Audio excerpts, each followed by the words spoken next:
Hello. Today I'm going to introduce you to uProcess and show you how to create a simple script. If you have multiple devices with the same name, you'll need to rename them before you can automate.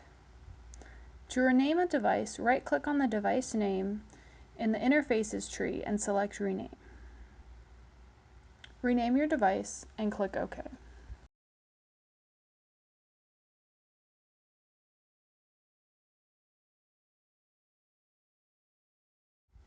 Click on Interfaces to return to the main control page. Here, we can adjust the valve position from closed to open A.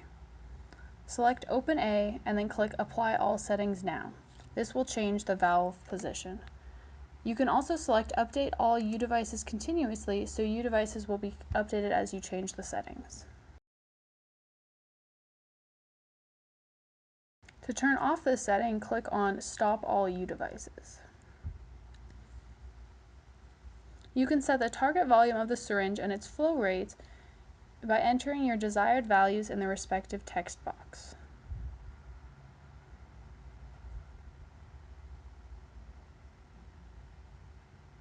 You can also adjust the slider bars to set the target volume and flow rate.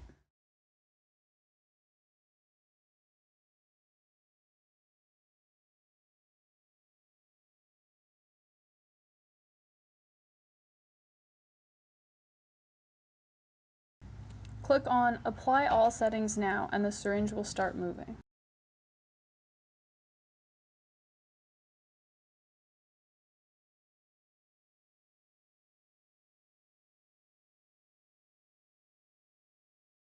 uDevices can be automated in the sequencing script, which is currently empty.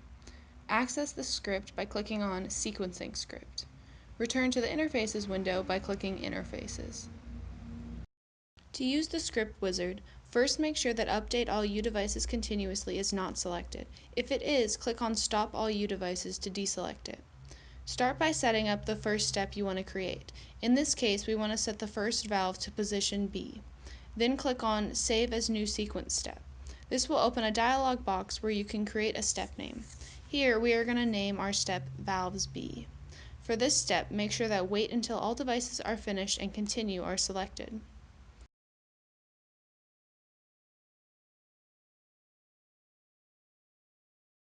Click OK, and you'll notice that the automation script has been added for you in the sequencing script window.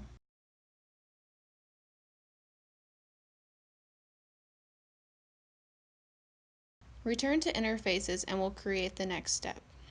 In this step, we want both syringe pumps to fill to 80 microliters at a flow rate of 300 microliters per minute.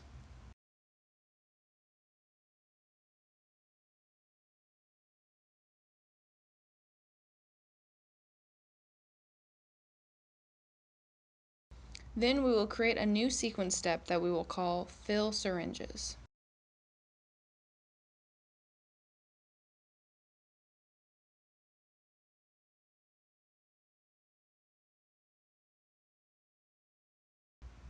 Next, we want a step that will open the valve to position A that we will call Valves A.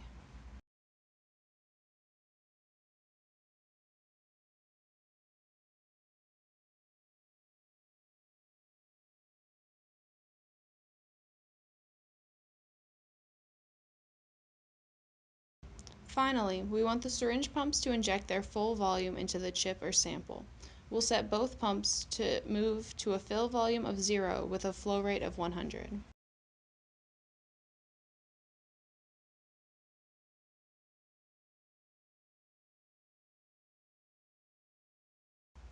We'll call this step Inject. For this step, we want to wait until all devices are finished, but we will select Loop to Step and select our first step, Valves B. This means the automation will repeat until we stop it. If we go to the sequencing script, we'll see the whole process has been automated for us. In this screen, you can edit the existing script and add to it. For example, if we wanted the second valve to also switch to the B position and then the A position, we could edit that here. See the user's guide for a list and description of all the functions in uProcess and how to implement them. To run the automation, click on the Run Sequence button in the upper menu. If you scroll down in the Sequencer menu, you'll see all the variables inherent to each uDevice. These variables are continuously updated and can be used in your script.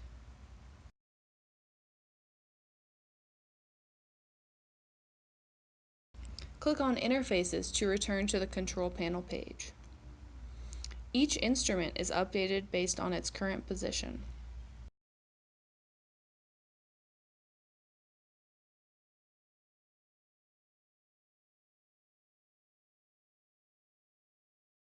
To stop running the sequence, click the Stop All uDevices and Automation button.